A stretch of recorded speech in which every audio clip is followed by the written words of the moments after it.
Betoverend kan het eruit zijn. En wat zou het mooi wezen als we dit jachtspektakel joen in ons provincie zien kennen. Maar bij de sterrenwacht in Burgum binnen ze wat minder optimistisch. Nou, als zo dat er wezen, dan hebben we een probleem, want de manneljagt verstoort nogal wat. En het is noorderjacht is een zacht gloeiend jacht. Dus er moet elk in het donker jongen worden.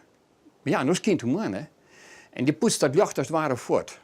Dus er moet alle extreem wezen dat wij dus dan dat zien kennen. De omstandigheden binnen wat dat onbelangrijk net ideaal.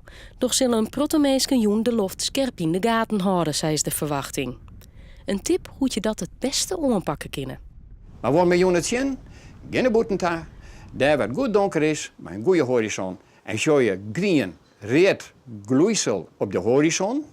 Net een verwarring dus met die lampen die we al hier hebben en uitstralen. Dan kun je op rekenen dat je dat noorderlucht jongen hebt. Wil je er wist van wezen dat je het noorderjocht toch zien kennen, dan moet je een stukje verder naar het noorden.